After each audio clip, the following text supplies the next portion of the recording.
70%. That's a number that should bother every leader listening. And that's the variance in your team's psychological safety, day-to-day anxiety, that is attributable to just the manager. So this isn't about the economic climate, the strategy, hybrid kind of policies or well-being budgets. This is just about how far the manager influences day-to-day anxiety. And that has come through from a study from Gallup. They've been measuring this across 150 countries for over a decade now. And what's surprising is that number has barely moved. So 70%. So if this if this data is to be believed, I'm wondering if we've been focusing on completely the wrong thing. We're giving people apps, we're giving people well-being. I wonder, actually, anxiety is still increasing. So have we been focusing on the wrong person or the wrong thing? Yeah, maybe we have. So welcome to Difficult Discussions, where we put the hard topics that you're discussing on the table to see if we can find some practical ways forward. I'm Ben, program designer and facilitator and coach at the Oxford Group. My background is professional services, and before joining the Oxford Group, I was global head of talent management at PwC. And thanks, Ben. I'm Stephen. I'm an Oxford Group facilitator, coach and design lead, and I've been working at Oxford Group for many years now. And my background was in more operational retail ops. So I was based at retail ops across Europe for many years. So that's me. And I like that we've got very different backgrounds, and we're going to be looking at this question from slightly different perspectives as well. Not necessarily our own perspectives, but the question on the table today is, whose job is it to solve workplace anxiety, really? So is it the leaders, the organizations, or is it the individuals? So Stephen is going to put forward the evidence and perspectives that we hear from our clients, from engaging with individuals around why it is predominantly the leader or the organization's responsibility, and I'll be putting forward the perspectives that we hear around why it is predominantly the individual's responsibility. Okay, and I think, spoiler alert, I suppose there is no one plug and play answer. There isn't an answer to this, and it can be quite uncomfortable truths sometimes around anxiety. Absolutely. So, as I say, I'm a pragmatist. What are we going to mull over today, Ben? Yeah, so I think maybe before we get too far into whose fault any of this is, it could be useful to start with, what do we actually know? What is the evidence and the data showing us? So maybe a number of listeners are thinking, yeah, you know what, my organization does feel, my workplace does feel more anxious than it did maybe 5 years ago. But let's start with, what's going on? Is it just that, we're more comfortable talking about it, or is something actually different? So I think it's both. I think we do talk about it a lot more. It's on the radar.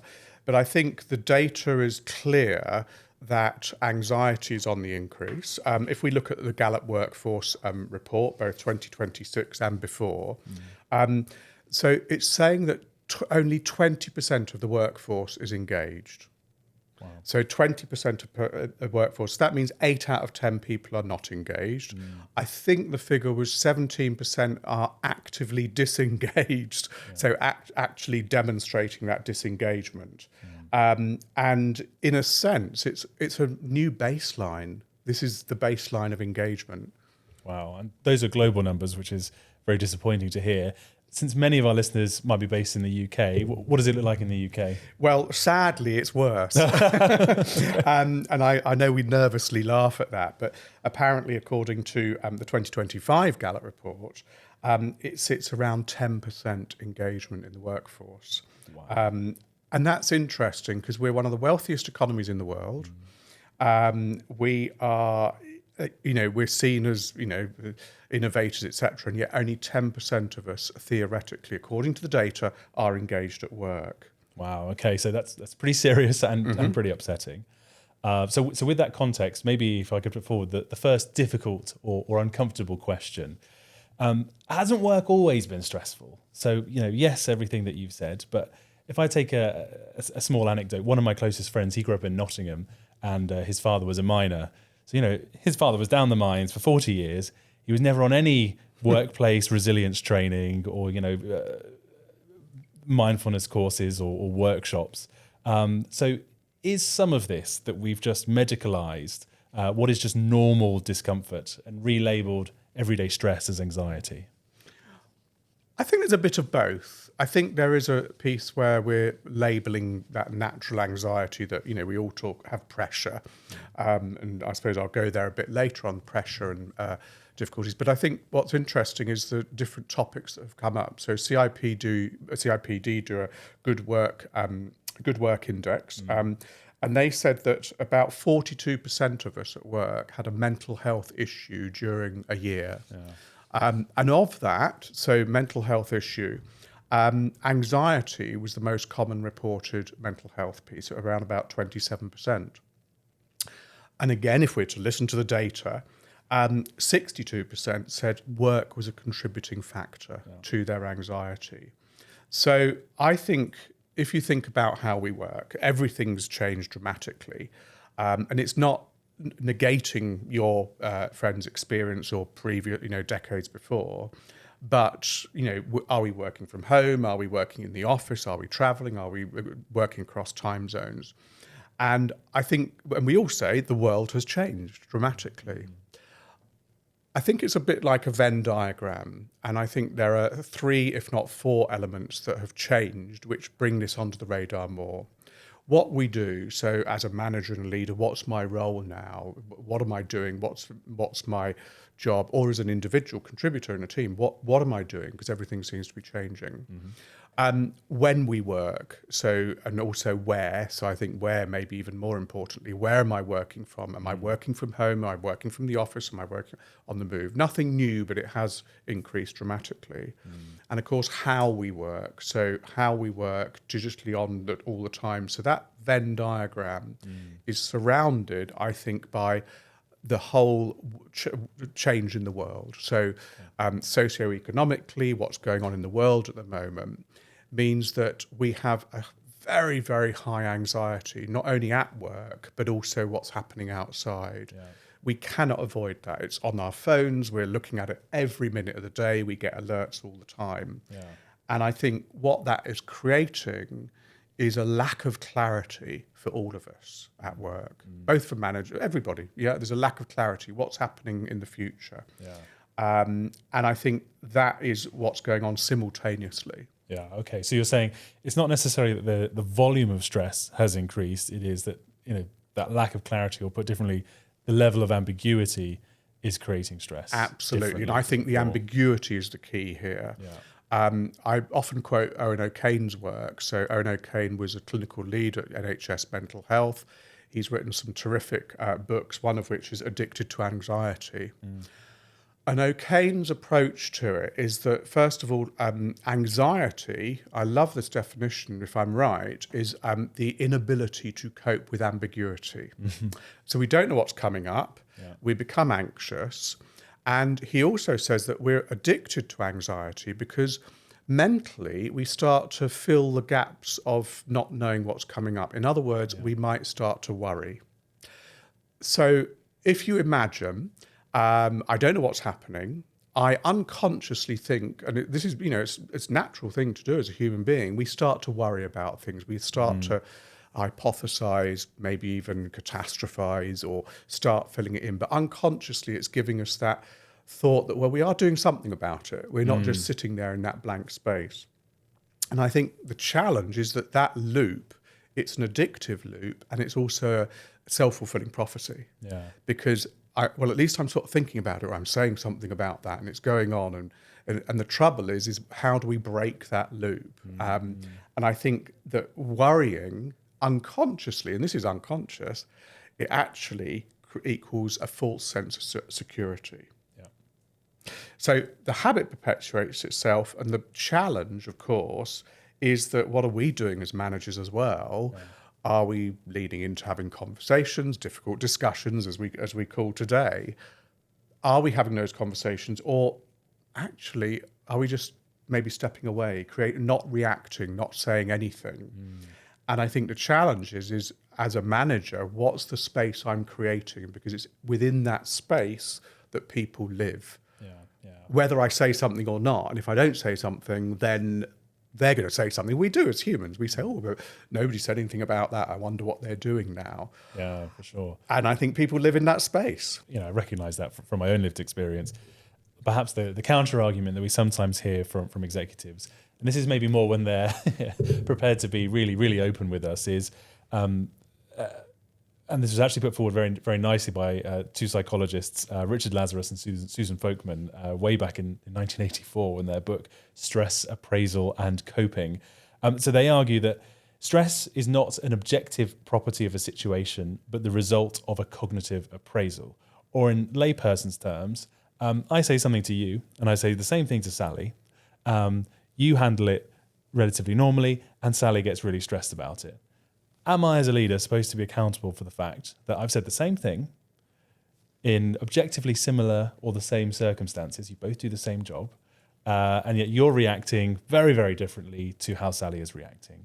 And Sally's now stressed out. And Sally is now stressed out because, as Lazarus and Folkman put it, whilst the situation is identical, the appraisal and resulting stress and anxiety levels differ entirely.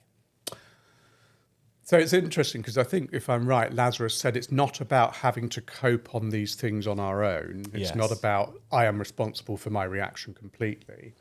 And not all respondents, though, are living in a vacuum.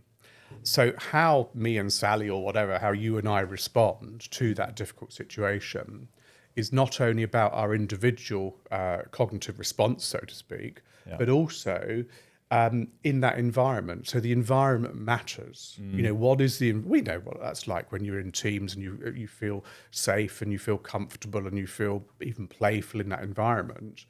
And I think leaders and managers, we do create that environment. We have an impact on that environment. And therefore, so yes, it's an individual reaction to it, but also that environment completely impacts on how we react to situations. Nice. Yeah, so that's really good. We've got two forming distinctive perspectives here. One, evidence that managers are hugely influential in stress levels, and evidence that how individuals respond to or appraise, as they put it, those situations creates very different levels of stress. So what's interesting is I think where probably both parties agree to some element is that clearly both are involved. Clearly both the manager and the individual have some degree of responsibility, right? I think the question that many organizations are asking themselves is how far or to what degree is each party responsible? Where are we putting the lion's share, if there is one, of the burden? And I think that's quite difficult because it's quite interesting for us because we think about, okay, well, how far can anyone do anything about all of these rising stress levels? And it makes me think, actually, Ben, we teach people to be resilient. Yeah. Well, they'll be resilient now, so surely they're going to be resilient. You've been on a 3-hour workshop, you're resilient. With ourselves. So, and I think, yes, there's that responsibility piece, but also it's not the one size fits all. But if I can be honest, it feels a bit hopeless in a funny way. What do we do about this? Because it's a bit of a mixture, and I'm not quite sure what we do about what can we explore there. Yeah, and so maybe that's the angle we look at next, which is, if leaders are responsible for anxiety, if we take that line of inquiry to a point, if that is true, what is it that leaders can do to make workplaces less anxious? Or what is it that they are doing to make it more anxious, perhaps without even realizing? So just kind of curious, are there any evidenced behaviors that you've come across? So, and this is quite surprising, and I found it surprising as well. Interestingly, it's not the big things that happen within the organisation. So restructuring, strategy, values, etc. Change in CEO. Exactly. So apparently, and if we think about our own experience, it's not the big stuff that creates this anxiety. Yes, of course, it's we know that things are going to change now. So, but it's more the small actions that often, as managers and leaders, we might miss, and it's the not doing stuff that seems to cause more anxiety. So the one-to-one that I keep putting off, I keep cancelling the one-to-one or the check-in, or maybe just feedback or possible, either praise versus feedback, whichever, just actually recognising that a job's done well.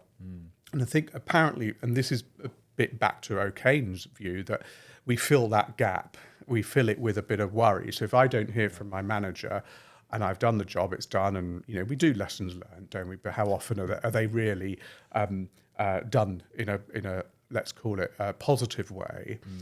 So if I don't hear anything, I'm starting to be uncertain. Am I okay? Am I doing a good job here? Right. Is my job safe? What's going to happen here? And not having that response or check-in, and it's difficult as managers because we're back-to-back meetings. What happens is that it starts to create a bit of an unconscious threat. Yeah. No wonder we're worrying about it. Well, I've not heard anything. And the old adage, no news is good news, doesn't really wash because actually I don't know how I'm doing. I don't know, am I okay? Is it safe? Is it okay? I don't know if my boss is pleased. So I think that stress, and it creates a stress response, which is identical to any fight or flight. Yes. So it creates a stress response. However, are we still saying that leaders are responsible for these neurological kind of responses in their people? That, well, if you respond this way, I'm responsible. Is it my fault? Are we again holding leaders accountable for the neurology of their team members? Well, and that would be quite an extreme thing to think about.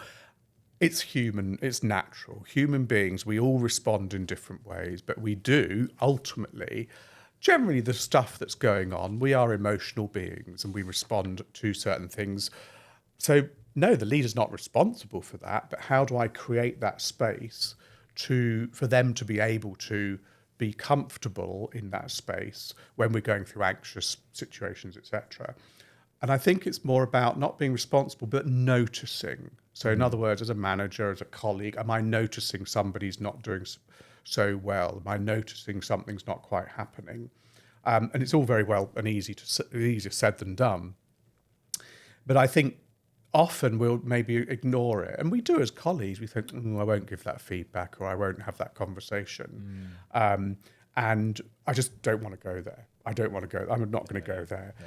I don't know about you. I've done it. Have you ever avoided the conversation? I've certainly wimped out of difficult conversations in the past. More upward, not giving difficult feedback upward than specifically for my team. But for sure, there's times where I've avoided giving feedback to somebody, maybe not in my team directly, but someone who was more junior, because I didn't want to. The juice wasn't worth the squeeze. I just didn't want to go there for this difficult matter. So is part of what you're saying that yes, leaders aren't responsible for every response, but there are like a number of situations and scenarios that all humans kind of respond negatively to. Exactly. And leaders need to be aware of or have a response, exactly. Yeah, okay. And I think the challenge is remaining silent just adds to the anxiety. Yeah, we all know this is going on here, but nobody's saying anything. So, I think remaining silent, don't you think, is going to exacerbate it? Yeah, I think that's a good example where for most people in a workplace that is highly stressed, a high-performing place, people will read negativity into the silence if there are big changes happening. Yeah, that's probably fair. Absolutely. And I think what's interesting is we always create impact, even if we're not there. By not being there is creating impact. Not saying something is creating impact. So, and it's not just managers, but as human beings, by not contributing, not saying anything, or not just checking in. So we do still need to somehow send a message.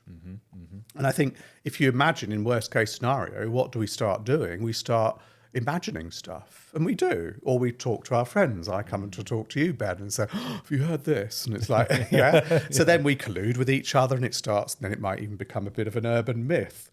And I think it's how do we check in as leaders and it's not about stopping the conversation. If anything, it's starting to have those conversations because we still need to send some sort of a message. Yeah, that's a really good example.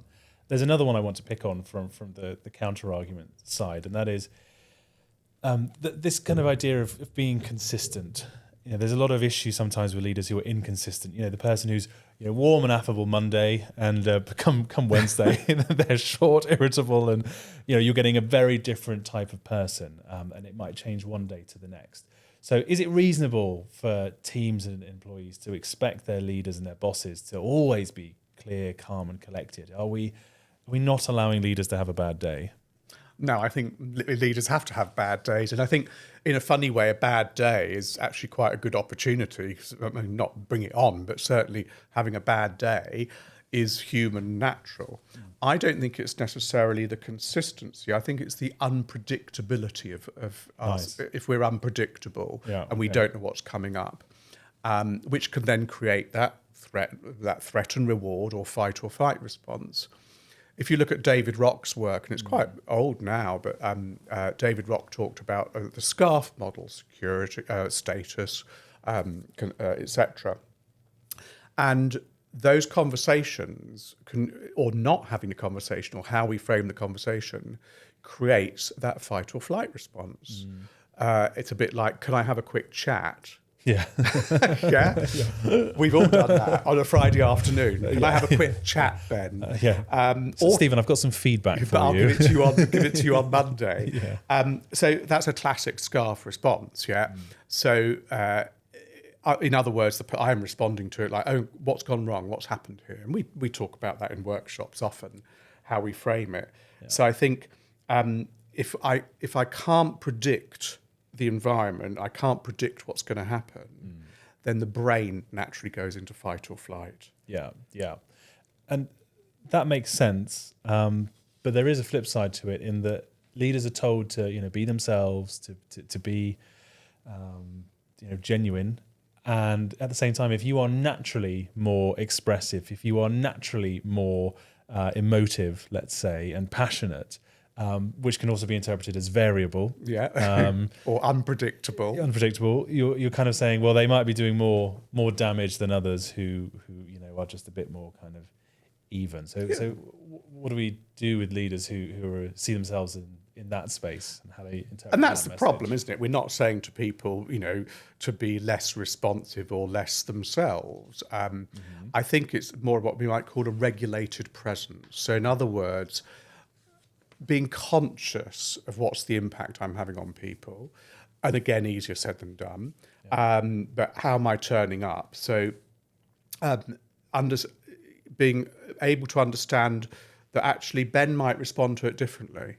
Somebody, they might be quiet, they might ask a question. And if I'm not sort of regulating that presence and just being conscious, then yes, it's a bit random, it's unpredictable. But I think what is essential, and this is back to how we're helping our leaders and managers, we need to understand our own anxiety first. And I think that's the challenge, is that are we enabling managers to understand that they're anxious as well? Are they allowed to be anxious? Yeah, really good question. And I think I'd like to pick that up in a moment, because I want to come back to the point you made around silence is one of the worst things that you can do as a leader, and kind of just raise the confidentiality tension that we hear sometimes. So, there's a big restructure that's happening. And we hear that all the time in workshops. Exactly. Restructures What are now a permanent feature of most organizations, right? How am I supposed to talk to my team and be open to my team and fill the silence when my hands are tied by legal, by HR, by whatever commercially sensitive information that I am not allowed to share? Yep, you're telling me, oh well, but fill the silence. So what do we say to leaders? So in that how situation? we filling the silence is the crucial piece, isn't it? And yes, I have exactly the same in workshops, in coaching scenarios, but I can't say anything. And I think it's a fair rebuttal, because in actual fact, what we're talking about is it's being able to be honest, or even just recognizing that something's happening. That's the definition of empathy. It's not being that emotion. It's actually saying, yes, they are legally constrained. I can't tell you anything. However, I can see it's difficult. And if there's anything, so recognizing it and actually being able to saying what you can say as opposed to nothing, or just admitting it, saying, look, yes, it's been a bad week for all of us. I think we all agree with that. It's just that slight nuance, because you can't say, obviously legal challenge, et cetera. So I think it's about not just having this gap and this void, which can be really difficult and therefore increases anxiety. I think it's how you fill that gap as opposed to, I've got to tell them everything. Okay, so you're saying leaders are culpable for being absent or silent in those key moments that would affect most people, that might cause anxiety in their workforce, rather than being directly culpable for any anxiety that their team members might suffer. Yeah, and I think culpable's slightly extreme word because it's often unconscious, isn't it? Yeah, but I think we have some responsibility in that and being conscious of that, and I think that's reasonable. And I think enabling us as managers to be anxiety aware, if that's not too fluffy, but aware of the anxiety. Well, I am dying to know what we mean by an anxiety-aware leader. But sadly, we ran out of time for part 1. Thank you very much, everyone, for joining us. In part 2, we will lead on Stephen's question around what do we mean by anxiety-aware leadership, and what do we do for leaders who are highly anxious and struggling with all of the context that we're experiencing and the extra pressures of leadership. So we look forward to seeing you for part 2, where there will also be a summary of our top tips to take away from the discussion in general. Take care.